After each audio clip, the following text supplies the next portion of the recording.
Next हो जाते हैं धार्मिक उत्सवों उसका आयोजन। इसमें क्या क्या आ जाएंगे? दिवाली, ईद, क्रिसमस, होली, गुरु पूर्णिमा इत्यादि। राष्ट्रीय पर्वों का आयोजन, इसके अंतर्गत क्या क्या आ जाएंगे आपके? स्वतंत्रता दिवस, गणतंत्र दिवस, गांधी जयंती इत्यादि। अब है विभिन्न गोष्ठियों का आयोजन करना। इसके अंतर्गत आ जाएंगे राष्ट्रीय एकता में वृद्धि या अतिथि वक्ता के रूप में विशेषज्ञों और छात्रों को स्थान प्रदान किया जा सकता है। आप गोष्ठी कराई जा सकती है। अब हो जाता है आपका विभिन्न प्रतियोगिताओं का आयोजन करना। इसमें क्या क्या हो जाएंगे आपके? भाषण, वाद विवाद, निबंध लेखन, नारा लेखन, पोस्टर, प्रदर्शनी, कविता लेखन, नाटक इत्यादि कार्यक्रम आप आयोजित कर सकते हैं।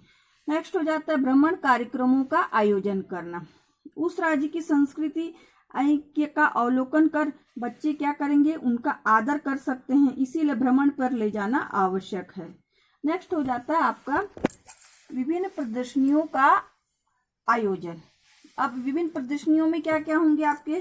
पेंटिंग, पोस्टर की प्रदर्शनियां, और यह क्या हो जाती है? यह सभी कार्यक्रम मूल्यों से संबंधित वृत्त चित्र या चलचित्रों के द्वारा ही विद्यालयों में किया जाना चाहिए। नेक्स्ट हो जाता है राष्ट्रीय प्रतीकों की जानकारी। राष्ट्रीय प्रतीकों के अंतर्गत क्या आ जाता है? राष्ट्रगीत, राष्ट्रीय ध्वज, राष्ट्रीय प्रतीक चिन्ह, ये सभी की संपूर्ण जानकारी देना आवश्यक है। इससे ऐतिहासिक महत्व का परिचय प्राप्त होता है। अब है विभिन्न संस्कृतियों की जानकारी।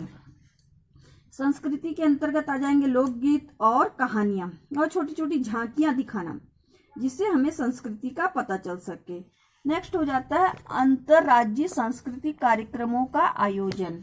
इसके अंतर्गत आ जाता है कि विद्यार्थियों के साथ अंतःक्रिया का अवसर प्रदान करना, ताकि उनके मूल्यों का विकास हो, जैसे खेलकूद प्रतिस्पर्धाओं का आयोजन किया जाना।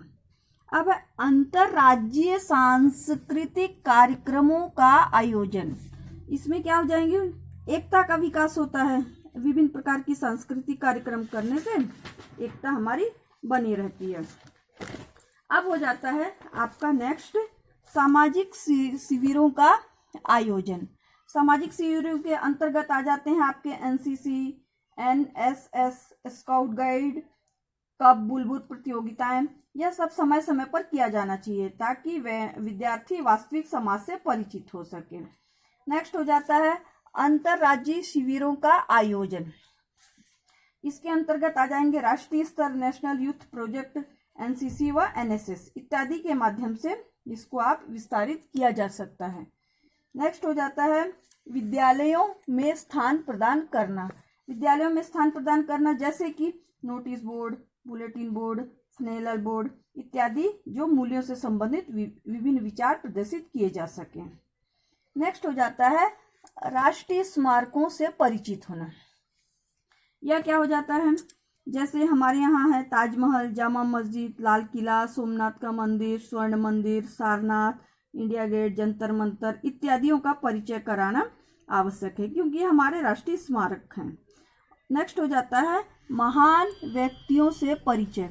महान व्यक्तियों के अंतर्गत आप हमारे देश के जितने महान व्यक्ति हैं, जैसे राजा राम मोहन राय, रविन्द्रनाथ टैगोर, विवेकानंद, दयानंद सरस्वती, सुभाष चंद्र बोस, भगत सिंह, लाला लाजपत राय, बाल गंगाधर तिलक, गोपाल कृष्ण गोखले, राम प्रसाद बिस्मिल्ला, चंद्रशेखर इत्यादि अन्य बहुत से लोगों का परिचय कराना चाहिए।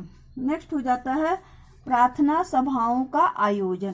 प्रार्थना सभाओं के अंतर्गत जैसे धर्म गुरुओं को आमंत्रित करना, उनके प्रवचन और उद्बोधन से मूल्यों का विकास होना आवश्यक है। नेक्स्ट हो जाता है आपका विद्यार्थियों में समानता की भावना का विकास। यह क्या हो जाते हैं? समान रखने के लिए बच्चों को निर्धारित गणवेश होना आवश्यक है। इससे क्या होता है? विद्यार्थियों के मन की भावना एक समानता बनी रहती है। नेक्स्ट हो जाता है मूल्यों के महत्व का ज्ञान। बालकों में मूल्यों के महत्व का ज्ञान कराया जाना ये तो आवश्यक है। इससे क्या होता है? सभी विद्यार्थियों में मूल्यों का संचार हो जाता है। यह तो हो गया उसके सुझाव, यह सब हम दे सकते हैं। अब हो जाते हैं मूल्य शिक्षा हेतु कौन कौन सी प्रविधियों को आप इसमें लागू कर सकते हैं। प्रथम हो जाता है इसके अंतर्गत क्या है? मौन धारण। यह क्या हो जाता है, मूल्य शिक्षा केवल पढ़कर परीक्षा में पास होना अथवा अच्छे अंक प्राप्त करना तक ही सीमित नहीं रखना चाहिए। इसे मूल्य शिक्षा का व्यवहार का अंग